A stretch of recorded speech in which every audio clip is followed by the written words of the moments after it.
Hey everybody, Ryan here from Ryan Hockey Channel. Alright, going to be going over the Chicago Blackhawks 2021-2022 season preview today. If you have not done so already, hit that like button, hit that subscribe button, hit that notification bell, hit that share button to help me get the video out there more, and also make sure to leave a comment, let me know what you think. Alright, let's get started. Alright, this is the Chicago Blackhawks additions for this year. Caleb Jones, they added, and a conditional 2022 second or third round pick from Edmonton for Duncan Keith and Tim Soderlund. Jujhar Khaira, 2 years, $975,000 per. Jake McCabe, 4 years, $4 million per. We'll see how that one works out. Jacob Poor, 2 years, $842,500 per season. Seth Jones, that was definitely the big addition this year. Great addition. And they did re-sign him. We'll get to that in a slide or two. They also got a 2021 first from Tampa and a 2022 sixth-round pick from Columbus for Adam Boqvist. Yeah, you lose a defensive prospect, but you get a solid, already set defender. For a 2021 first, 2021 second, and a conditional 2022 or 2023 first-round pick. All right, they also added Marc-Andre Fleury from Vegas for Michael Hakkarainen. And he was then leased back to Chicago's AHL team. Or minor league team. Maybe it was ECHL team, but still their minor league team. Tyler Johnson was also added, and a 2023 second round pick from Tampa for Brent Seabrook. And Connor Murphy, 4-year, $4.4 million contract per season. Subtractions. Duncan Keith and Tim Soderlund went to Edmonton. Vinny Hinostroza to Buffalo. David Kampf to Toronto. Pius Suter, probably the most surprising loss, to Detroit. Nick Seeler to Philadelphia. Adam Boqvist to Columbus. Michael Hakkarainen went to Vegas via trade. Brent Seabrook to Tampa.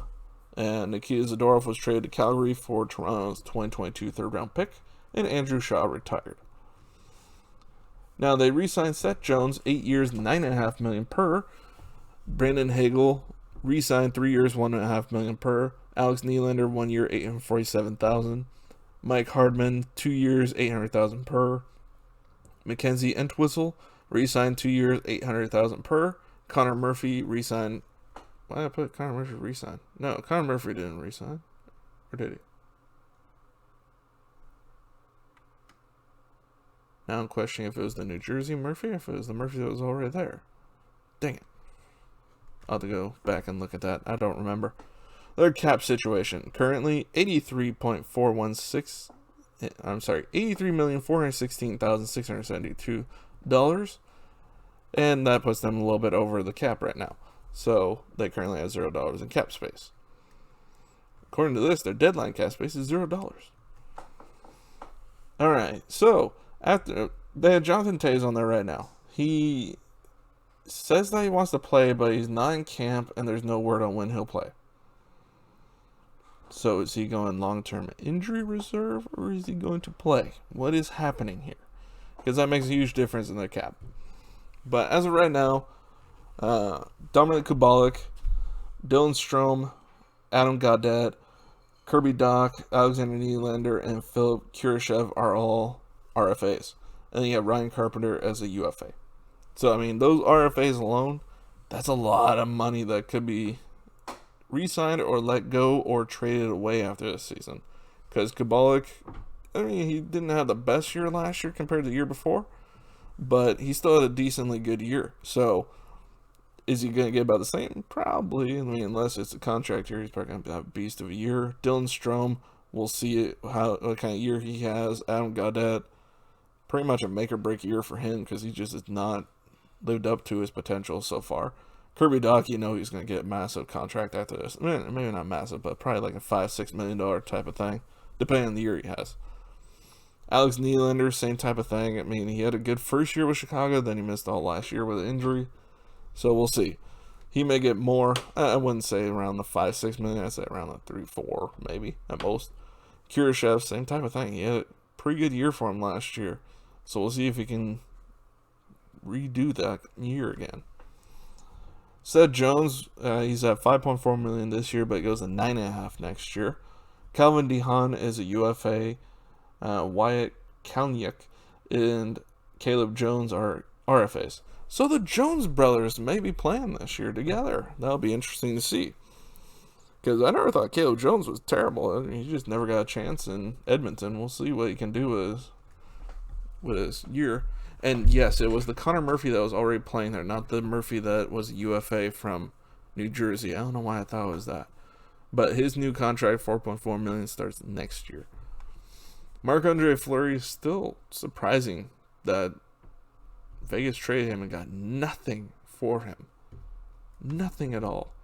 But there was a question as to whether or not he would retire instead of playing for Chicago, but he said he's going to play, and he's already been playing in their camps, so he's going to play this year.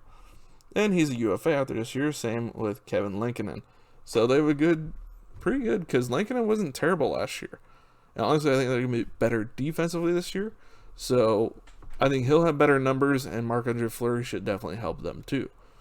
Andrew Shaw, they're still paying for, even though he's retired, because he was injured too, and he was 30, so they're still paying something.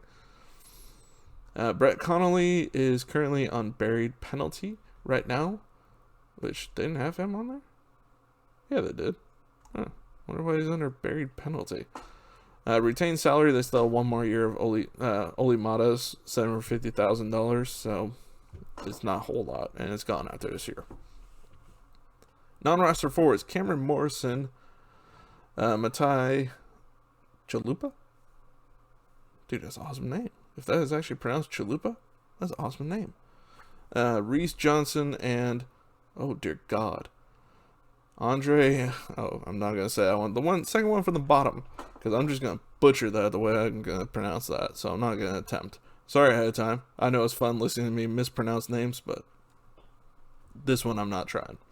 So those 4 are RFAs after this year. The rest are signed through a couple years. Same with their defense. They only have Chad Chris. Ian Mitchell, I think, will play some this year. So same with Nicholas Bedoin. I'm surprised they don't have those 2 up there. But they did add some defenders, so I'm not surprised at the same time. On the goalie side, Colin Delia and Malcolm Subban are UFAs after this year. I was kind of surprised Subban is still on the team. Alright, this is how their 2021 draft went. They had the very last pick of the first round from that Columbus pick, which was from Tampa as well. They picked Nolan Allen, a defender. They got Colton Dach at number 62, which I don't remember hearing it, but I wonder if he's related to Kirby Dach. We'll have to see. I'm not sure. Alright, this is their draft picks after this year. Their first round pick is a conditional one, so they may still have it, they may not. We have to wait till the conditions are met. They have their own round 2. They do not have their third. They have a conditional 3rd round pick from Edmonton. They have Toronto and Vegas's 3rd round picks. They have their own 4th, no 5th round pick. They have their own 6th, and Columbus's 6th, and their own 7th. And for the next 2 years, they have all their own, but they also have Tampa's 2nd round in 2023. Alright, here's the lineup according to CapFriendly.com. Once again, go check them out. That's where I got a lot of these shots from. Alex DeBrincat, Kirby Dach, and Patrick Kane on the first line. Okay, I think Dach, if he can come back from that broken wrist last year. I know he played 18 games at 10 points. Not too bad. I mean, definitely could use a bit of a bump up in the point output, but I think that may happen this year, if he's healthy. At least he doesn't have to worry about World Juniors again. Dominic Kubalik, Jonathan Toews, and Brandon Hagel they have on the second line. Like I said, I have not seen anything about Toews not playing, but I haven't seen anything about him actually playing either. So we'll have to see. Third line, Dylan Strome, Henrik Borgstrom, and Tyler Johnson. I keep forgetting they got Tyler Johnson. That'll be a good third liner for him, I think. And he could fill in the first or second if there's injuries for sure. Alexander Nylander, Ryan Carpenter, and Brett Connolly are on the 4th pair, so that's their 4th line. Defensively, they had Jake McCabe with Seth Jones. Oh, dear God. Why would you put Jake McCabe with Seth Jones? I don't understand it. I mean, Jake McCabe's not terrible. Don't get me wrong, but I don't think he's a first-pair defender. But then again, I'm not sure anybody else they have is really. I mean, Ian Mitchell, maybe. But, yeah, their defense needs some work, personally. Calvin DeHaan and Connor Murphy are their 2nd pair, and Riley Stillman and Ian Mitchell are the 3rd pair. Marc-Andre Fleury and Kevin Lankinen are their 2 goalies. Like I said, Lankinen wasn't terrible for him last year. I mean, 3.01 goals against average and 910 save percentage. Not the best, not the worst. Definitely not the worst. Look at San Jose's goaltenders last year. But anyways, Fleury, great numbers last year, but on a very good Vegas team. We'll see how he fares this year on Chicago. Now you have extras wise on the scratches. You have Adam Gaudette, Jujhar Khaira, and Caleb Jones. Injury reserve, Andrew Shaw has already said he's never going to play again, so he's done. You don't need to worry about him other than just the cap hit, but that doesn't count towards their actual cap. Cameron Morrison and Chad Chris are both injured, supposedly. I don't know.